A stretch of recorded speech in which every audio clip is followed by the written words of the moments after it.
All right, good morning, guys, and it's been a long time. Good morning. I think last time I streamed was last Friday, so it's been 5 days. Um, it's Tuesday now. It's Tuesday in the East Coast. For me, though, my Mondays and Tuesday mornings are kind of impossible for streaming. So, so I guess Wednesday is the best that I can do at the start of the week. As my start of the week. Today I'm just going to be sort of going through some things that have piled up that I've been sort of neglecting because I honestly was burnt out for the last 2 weeks. So we have the August SAT coming up soon. We have the August SAT coming up in like 3-ish weeks. Let me just double check exactly when that is. Uh, August SAT. This year is hang on, what? August 27th, right? So I'm gonna just quickly check my calendar. That's 1 week, 2 week, 3 week, just a little over 3 weeks. Okay, so we have 3 weeks until the August SAT, and then we have a couple more months. A little more than a month after that for the October SAT. Okay, so I actually need to this song Mercy. Anyway, I just need to really figure out. Yo, what am I gonna do with the? I'm out of it. It's like 5:45 right now. Okay, we have the August SCT, and then the October SCT is gonna come out in like a little more than in just around 2 months from now. So I just need to make a plan for both of those. So I guess one thing I could do right now is how many weekends do we have until the August SAT? I guess I could technically teach. Hang on, let me see. I can start teaching at 2 p.m. my time, which is 1 a.m. in New York. But it's also 10 p.m. in California, so it's not insane. It's not insane. So I could be teaching at 2 p.m. my time in August, like starting next week. So starting August 8th. So I could do a sort of like emergency course. It's intense, but yeah, I could. I could. I'm just thinking about that. And then the week after that, hang on, let me see my schedule. So, huh. Can I just show my calendar to you guys? Is there too much like personal information? Kind of is. That's the thing. Uh, Yo, Harry, what's up? Oh, Harry, you're awake? F. Welcome to the stream. Sorry, we have some noise in the background. Hey, good to see you in the stream. So right now what I'm doing is I'm planning a course. Oh man, you wake up early for this. Okay, impressive, impressive. I was not expecting any of my Korean students to be up at this time. So I'm actually going to be taking the October SAT. I looked into the Guam dates. So I'm going to be flying to Guam to take the October SAT. I haven't booked my flight yet, so that's one of my plans for today. Not during the stream. I don't want to show you all my credit card information and whatnot. But then I will probably launch a online course for October SAT, which if you are in Korea, I don't think out of respect for my Korean hagwons, I will probably not allow any Korean students uh, to sign up for my online course. Just FYI, but at least not for October SAT. Uh, that is too close to the summer.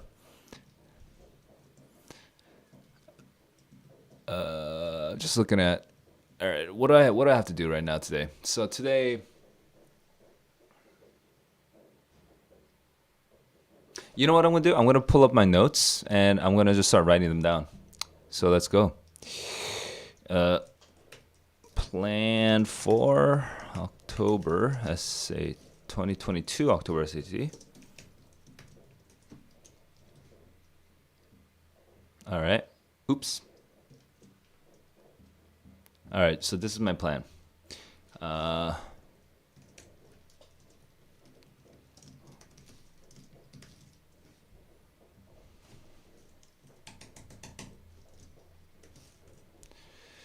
So I have how many weekends? How many weekends right now? One weekend, 2 weekend, 3 weekends until the August SAT. 3 weekends before August SAT.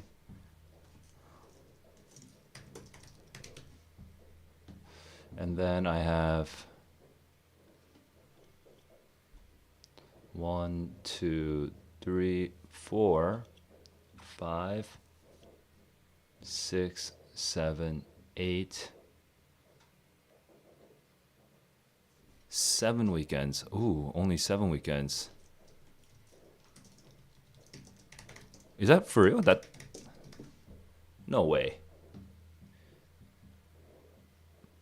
1 weekend, 2 weekend, 3, 4, 5, 6, 7, 8. There we go. 8 weekends.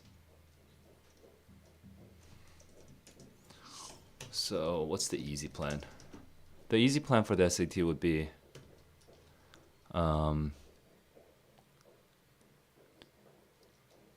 do one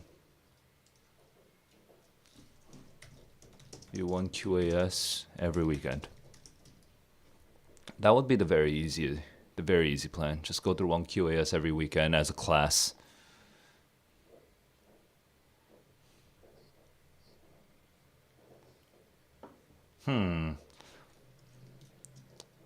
A more involved plan. Also do some modified version of my August course for doing weekdays. That's intense.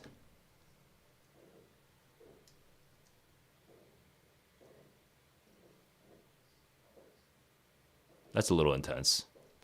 But I guess and weekends. I guess I could do that. Okay, you know what? I'm gonna kind of look into my my notes for October.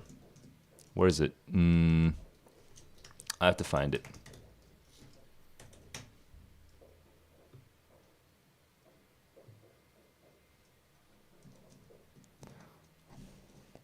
Wait, so Harry, are you like listening to me while solving the test? Because you're definitely gonna suffer. You're definitely gonna not do this very well if you're listening to me and solving questions.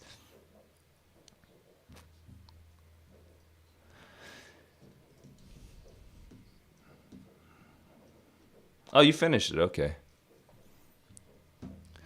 Hang on. So how am I gonna make a plan that fits for Harry? What's the first day of your school? When does school start for you?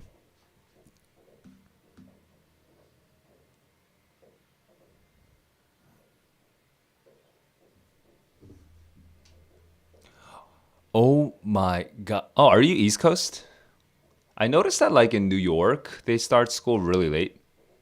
Oh no. That's August. Never mind. That's like next week. Oh, it's so early. Okay, it's super early. Okay. Yeah. Give me a sec. I'm gonna open this door. Ah, it is so hot here right now.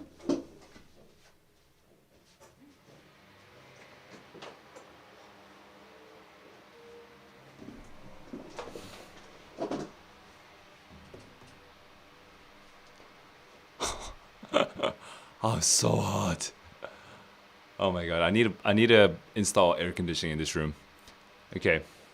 Anyway, it starts on a Tuesday. Okay, you go to Korean international school.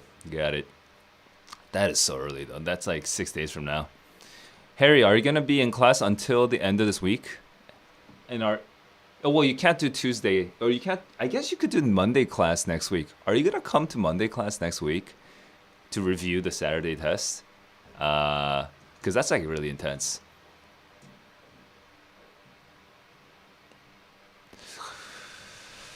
Okay, looking at October.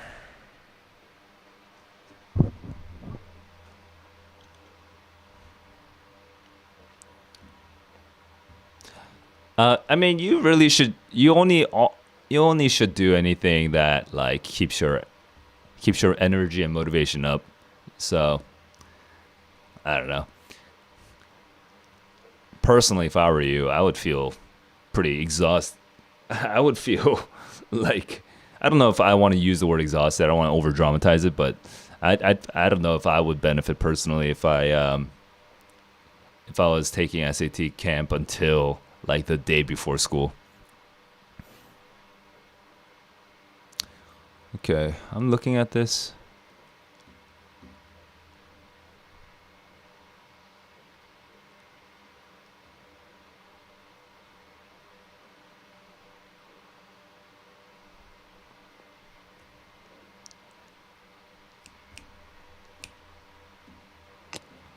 How am I gonna squeeze this into? How am I gonna squeeze this into the school year? Right? There's no way I'm gonna squeeze this whole thing into a school year. That would be insane. Cause I was talking to the October SAT kids. Hang on, we had this conversation a while back. Right, I said Tuesday and Thursday nights at 9 to 10 p.m. What time is that for me? That's oh,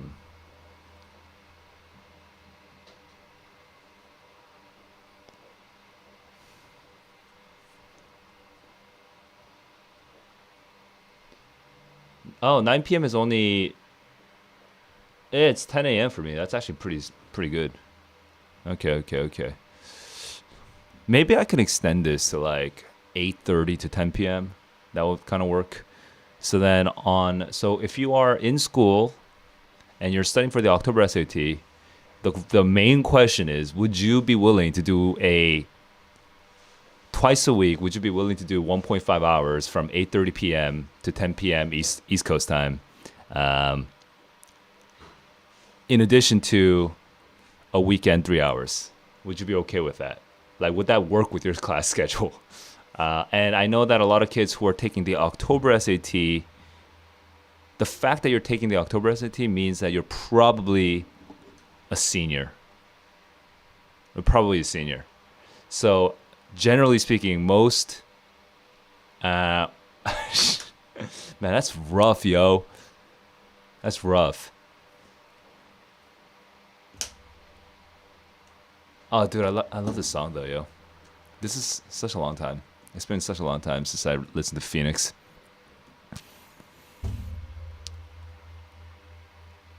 Like, that's the problem. Like, the problem is, if you're taking the October SAT, aren't you a senior? And if you're a senior, then all you need is a weekend course, 3 hours. Just hit up. Okay, you know what? Maybe I'll have two different courses. The first course is literally just one QAS review. Just a very very classic academy style course where I just do a one released SAT test, start to finish, including writing, I guess. Including writing. Yeah, I guess I'll do writing. Writing, that, yeah, of course I should do writing because it's 3 hours. Might as well finish the writing off. And then for that, a little bit of portfolio management. So every kid will have a portfolio, something like that. And then and maybe some form of question review, but it will not be mandatory. It'll be sort of on the student, something like that. And then I will also have simultaneously, maybe this is more aiming at younger kids who are aiming at like March or December. I will, I'll just have a more sort of, I'll have my August course, which is twice a week at 8:30 p.m. Twice a week at 8:30 p.m. plus maybe a couple more hours on the weekend. Oh yeah, that works. That works. Okay. In my head, I have roughly a plan for the October SAT. It looks like this. Okay, I'm gonna write it out here. Yes, I do have. Can you hear the cats? I have two cats. This microphone is not supposed to pick up all that noise, but but I guess it is. Yeah. So I have the weekend test review. But then I also have the reading court, the reading camp.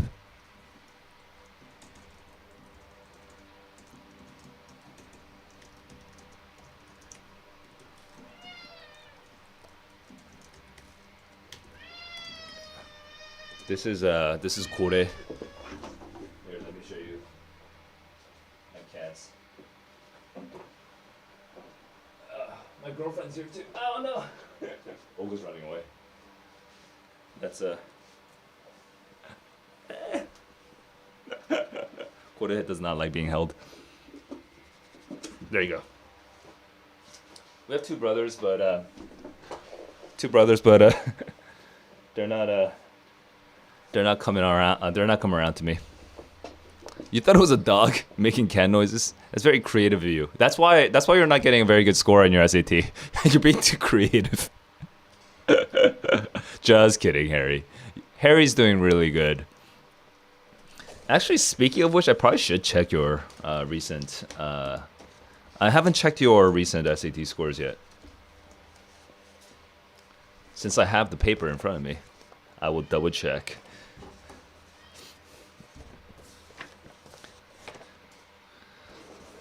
Oh wait, no. Where's my scores? Huh. All right, I'm gonna put you on blast in public for the whole world on YouTube to see. Wait, what happened to my? Oh, there it is.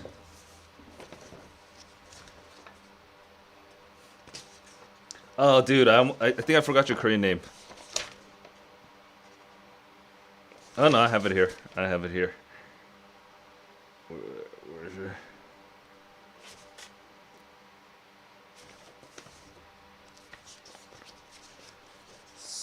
Wait, Ayaoyo. Okay. This last one was oh, okay. Sadly the same. Ah, sadly the same.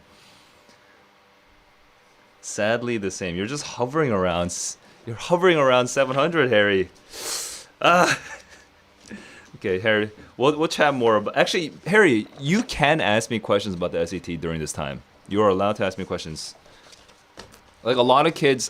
Today we don't have a lot of viewers. I guess we are starting to get some viewers. No one's chatting right now, but a lot of people on my mornings. This is East Coast time. This is like 5 p.m. East Coast time. A lot of people ask me questions about the SAT at this time, and I don't mind answering questions on the SAT. So, wait, you used to be better than 700, and now you're doing worse. Hmm.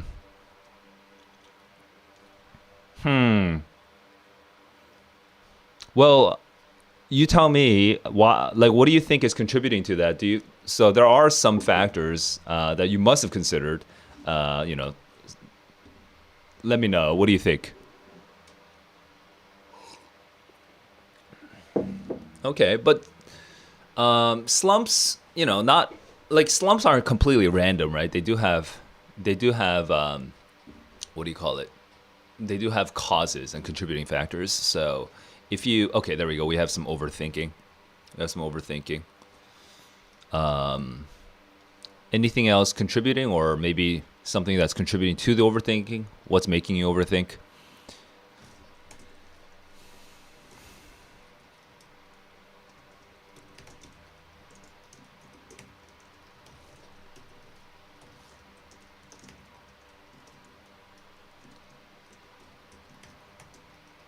And then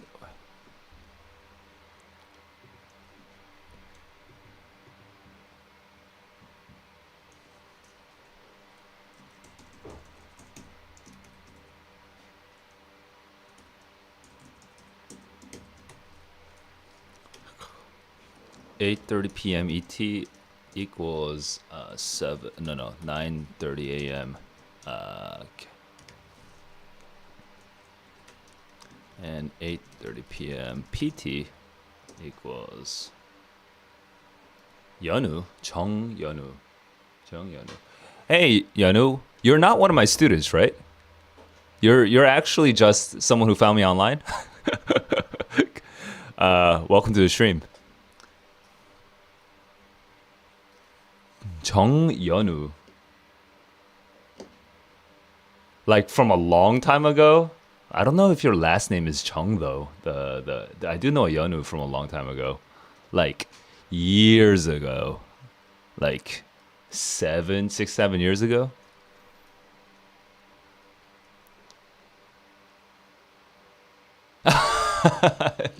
Disney. Oh, yeah. What's up, man? How you doing? Hang on. Well, good to see you. Just going back to Alex for a second. What's your plans for the SAT? Are you gonna be taking the SAT in October, August? What's going on? Also, let me just double check this. 8:30 p.m. in person to PT to KST. 12:30. You know what though? I could do 7:30 p.m. Yeah, that works. Okay, so then I have Wesley right now coming in with a question. So let me give you, yo, Wesley, that's a huge question. How do you improve reading?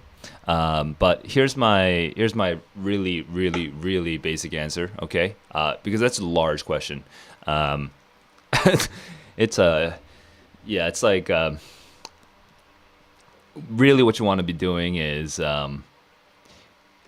The main thing is we need to take this super large idea of just generally improving your reading and specifically improving Wesley's reading, right? And how do we move from the large generic like overused tips and tricks that everyone talks about on YouTube slash on Google to like having something that's immediately useful for you?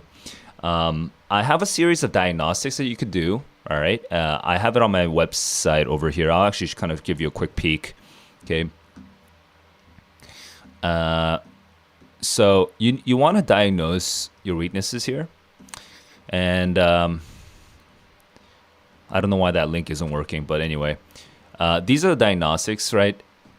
The main thing that my diagnostics assume is that you are going to want to read like the passage first, okay? That you're not going to do these other strategies of like freaking what do you call it, like of like looking at the questions first and then marking up all the line numbers and the whatever. You're not going to do any of that. You're just going to just read the passage first, the way that I do in my streams. And Wesley, I'm assuming that if you're here, you've seen my streams of me, of me solving a problem, and you're just going to read the passage first. You're going to remember it to the best of your ability. And then you're going to go into the question stems, and then you're going to sort of predict the answer, and then you're going to choose the answer choices, and you're only going to use process elimination last. Okay, that this is going to be your general strategy. Now, assuming that is the strategy you want to work with, then here are the diagnostics you can do.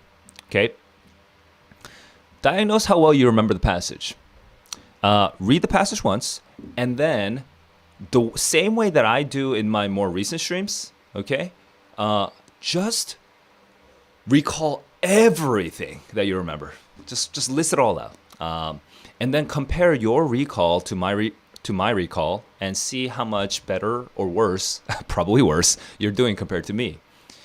So when you do that, you're gonna understand. Oh my God, I actually am pretty bad at remembering science passages compared to Saul, and and even though Saul's not even he's not even a science person, I'm doing much worse than him.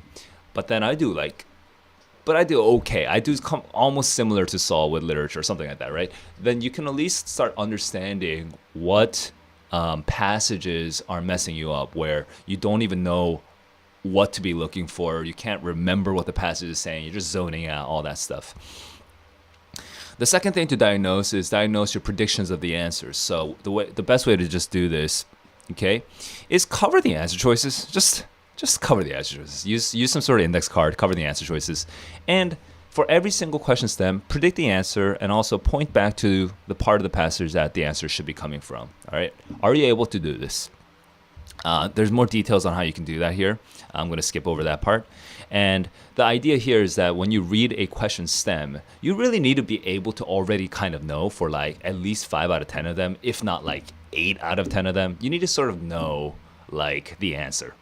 Okay. And if you don't know the answer when you read the question stem, then now you're going to go into a battle with, you're going to go into a gunfight with knives out. Like you're walking right into a minefield with that, with A, B, C, D. Those answer choices, the A, B, C, D are just gonna like shoot you up. I mean, they're gonna throw out all these ideas and feed all these ideas into your brain that have nothing to do with the passage, and you're gonna be like doing all these like mental gymnastics. It's gonna make you very confused. Do you even know the answer before you go into A, B, C, D? Right? Do you have a gun that you can bring to the gunfight, or are you gonna come out with like with like a knife? Okay. And then finally, with the third diagnostic, once you have decent predictions, then your prediction should still match, like, most of the time, it should match with the actual correct answer. Well, you might have some serious vocab and grammar issues now, where you have a rough, correct idea of what the passage is saying. And you even know what the answer to the question stem is. But when you look at ABCD, because of vocab or grammar, or sometimes just general abstract reasoning abilities, like you just end up, even though you kind of know the correct answer, you end up choosing the wrong answer choice. Okay. Now this is generally rare. Okay. But that could be a problem because some answer choices are very, very, very tricky. Like sometimes they're very confusing. So we need to learn to process the answer choice in a more efficient way. And the way to do that is, whenever you choose an answer, how much confidence do you have? Mark that with HML, and you should be able to see over time if you are able to increase the confidence on your answers. Okay, those are the 3 basic diagnostics you want to be working with, at least if you're going to approach the SAT in the same way that I'm going to approach it. So going back to the chat now, we have Alex or Yanu. Yanu is going to be taking the August test, and Alex, are you in? You're probably in the States now. Again, you're back in the States. Good luck with the SAT. I am kind of curious though. Have you been doing? How have you been studying, and have you been doing? Satisfactorily? Are you happy with the progress you're making? What's keeping you back? Now I'm looking at Loy's question. Oh, what's the name? You mean the website address? So, I do have. I'm just gonna type it in.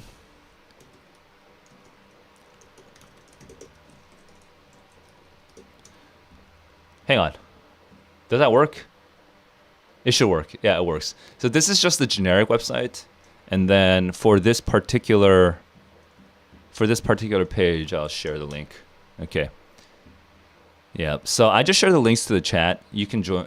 You could just go to the generic website, which, by the way, I don't do a lot of efforts to try to maintain this website. So that's up to you guys to kind of browse around if you want and just ask me questions. But yeah, but that's the that increments.me is basically the shortcut to my website.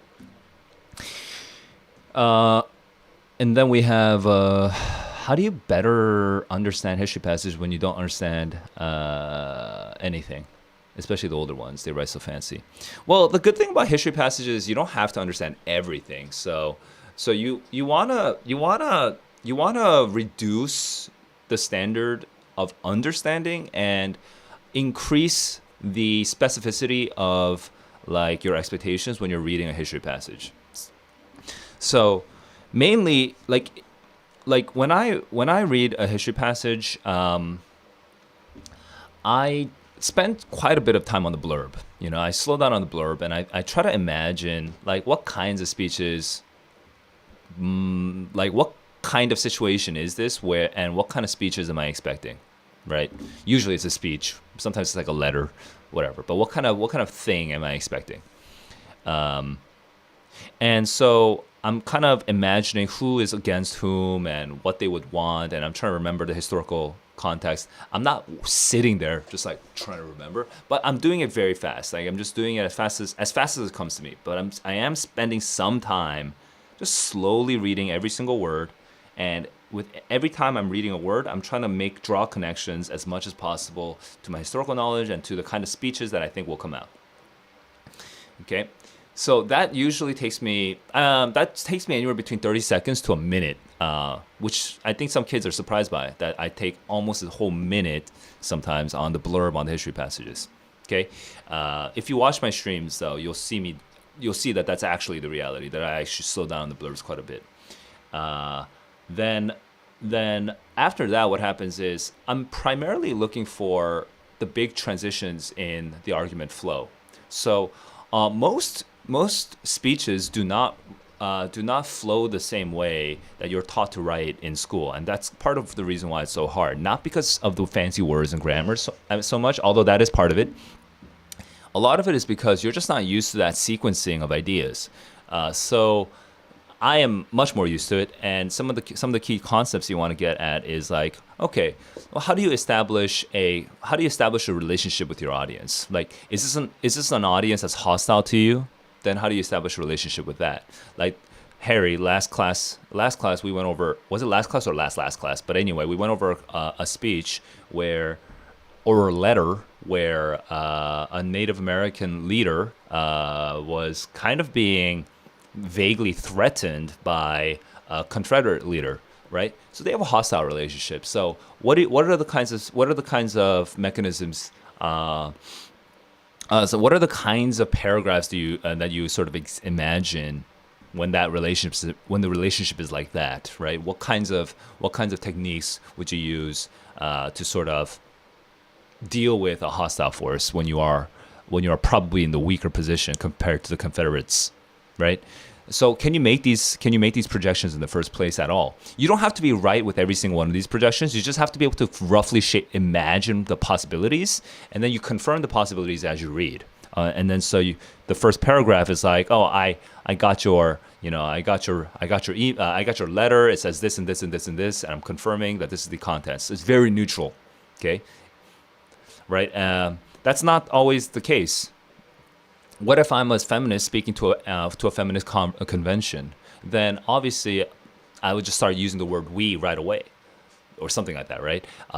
Like, what are the ways I establish a relationship with my audience? And then after that, what's my purpose? Like, how am I gonna, like, with this audience, what do I want them to feel, or what do I want them to do? What's the purpose? What's the intended the outcome of the speech? And then I try to imagine what kind of paragraphs would be appropriate for that purpose. Like if I'm an abolitionist and I'm talking to a bunch of other abolitionists, then my whole purpose might just be to just get them excited. So what are my paragraphs? So what would I get them excited about, right?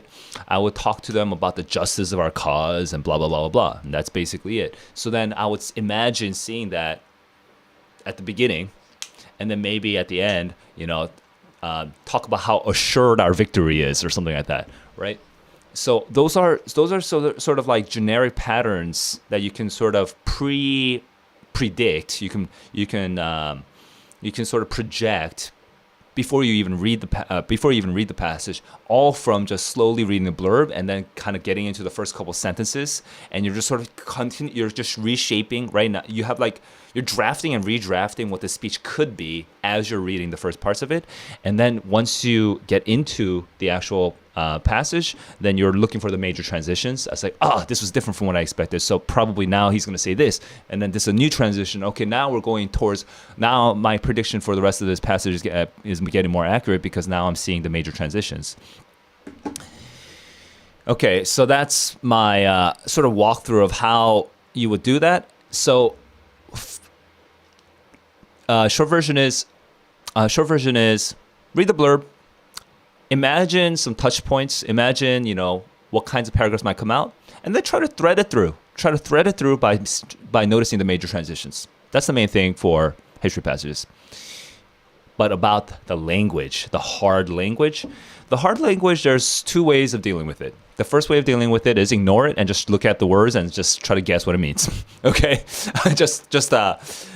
you're gonna take the test in like a month or two, and you have no time to improve your language. Whatever, F it. You're not gonna understand it. Just guess. That's the first approach. The second approach is, hey, I want to improve my understanding of difficult sentences. It's even more difficult than the writing test. I just have to hustle, and I have to turn it out. I have to improve my understanding of these sentences.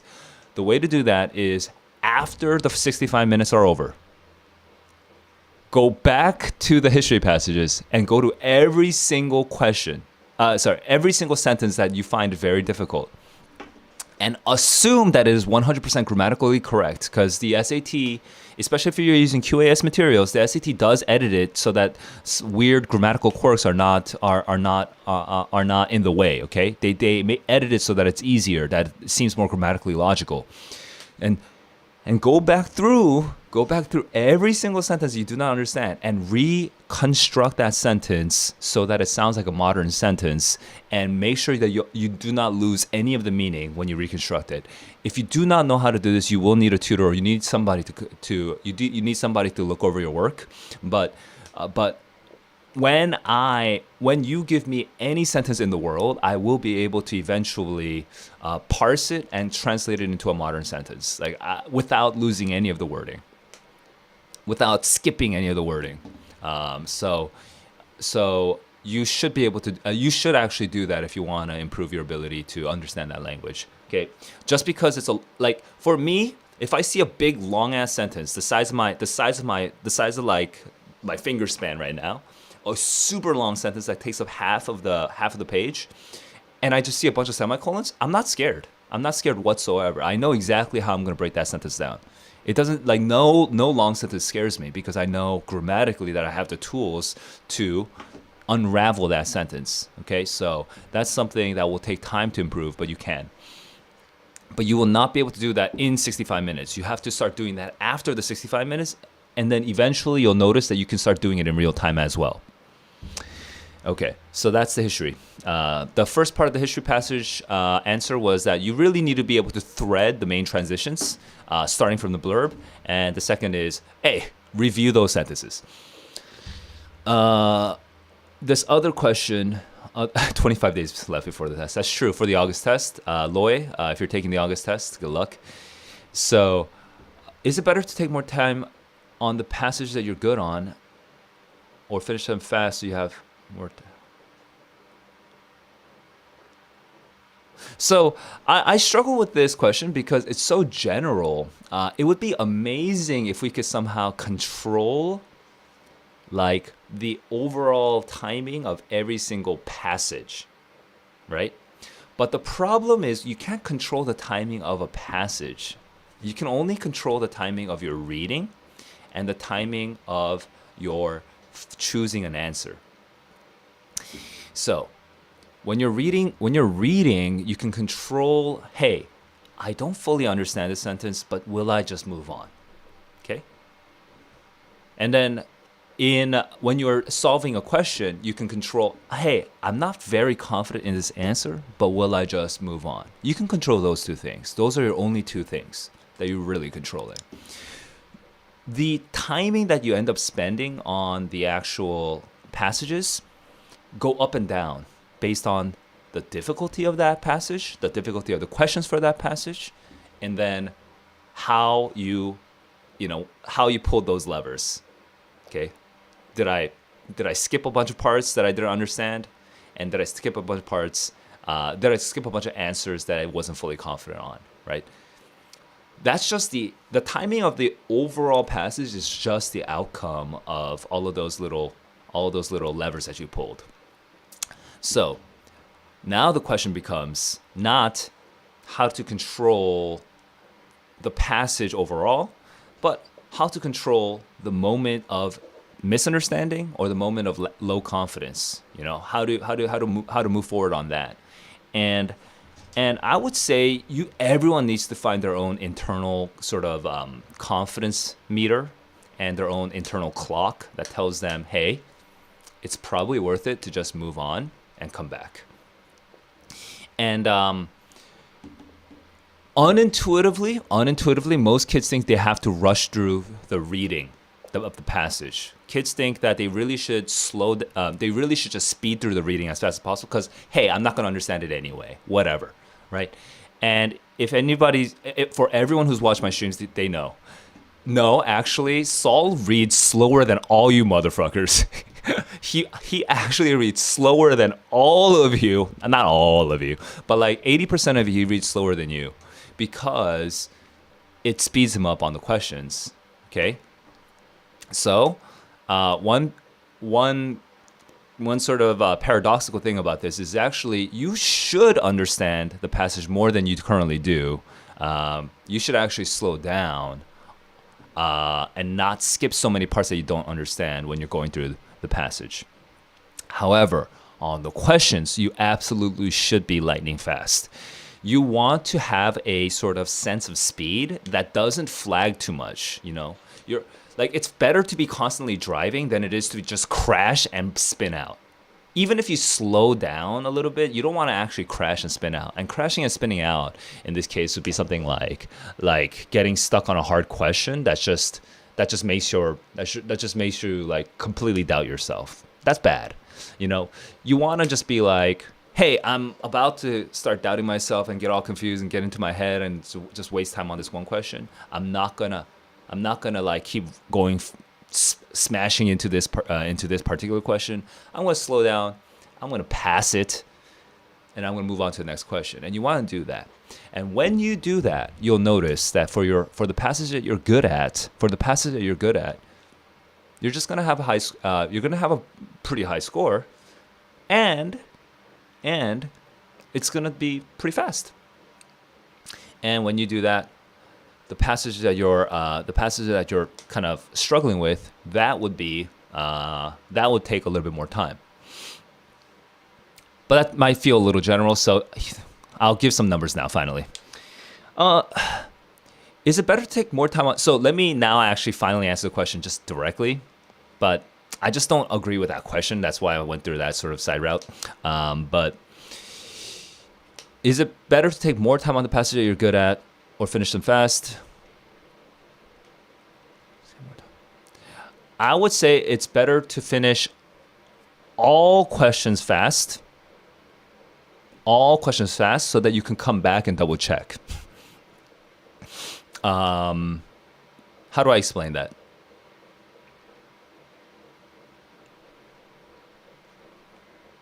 For me, it feels very intuitive, but I'm pretty sure the wording that I'm using isn't very intuitive for you guys. So I'm just trying to think of a better way of wording what I just said. Forgive me, it is 6:30 a.m. I'm struggling.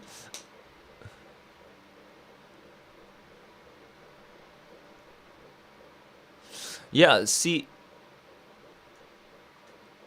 even on the questions, the passages that you think you're good at, there's usually still one hard question, right? That you'll still get stuck on. And even on the questions, even on the questions that you suck at, there's still like 6 questions that you can be fairly confident in, right? So I think the goal is to get all the high confidence questions out of the way as fast as possible. And what's the timing of that? I think you should definitely be under 35 minutes for 3 passages when you do that. And then you should definitely be, finishing the final 2 passages with a couple minutes left to spare.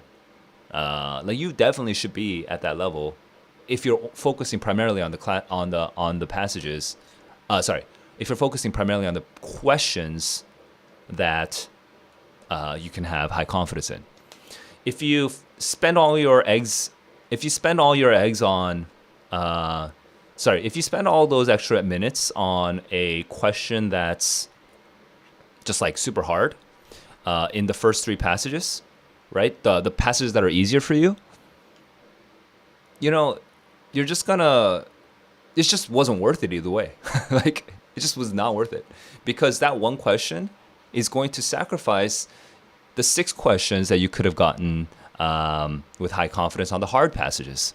So I guess the disagreement with the question that I'm having is that I actually think the waste of time does not happen from the passages. The waste of time happens from the 1 to 4 hard questions from the passages. Does that make sense? So I was struggling to figure out a wording for this that makes some elegant sense. Let me know what you think about that, and if that makes any, or like how that makes sense to you, like what that means to you, and if you kind of respond in a way that's sort of very different from what I intended, then I can follow up on that.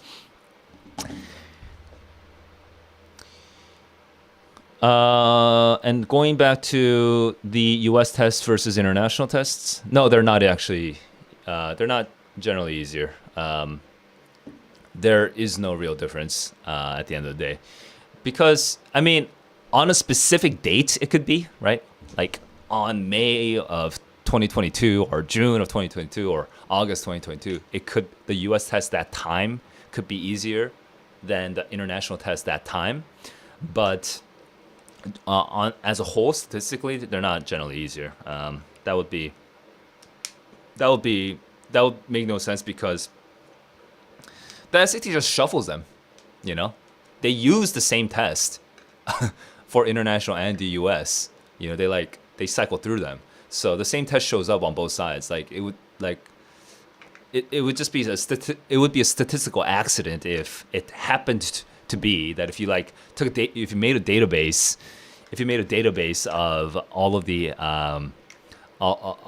past tests and divided them up by the U.S. internationals, and it just turned out that one of them was easier, that would just be a statistical accident. In the same way that if I flipped a coin 10 times in a row and I just happened to get 8 heads and 2 tails, you know, it'd just be a random accident. I don't think it's really worth using your brain cells thinking, oh, I got an easier test, or oh, I got a harder test. And then I think that creates a whole level of psyching yourself out that's not really necessary. It just makes you less efficient on the real test.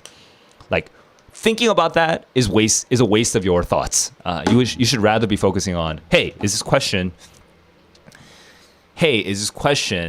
something that I have pretty high confidence in, and does this help me keep my speed going forward?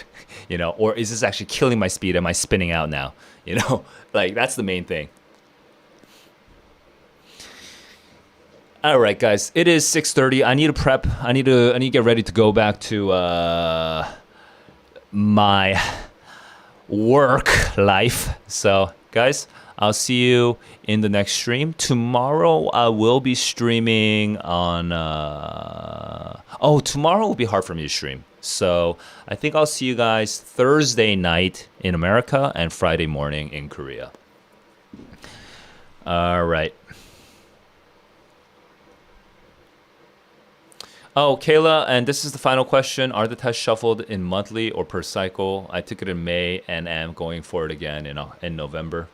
Kayla, I literally just said thinking about this thing is honestly a waste of time, but just to answer it, what should I expect in terms of how different they may be? I think something that you might want to understand is they don't generally recycle the same US test in the US, like actually ever, really.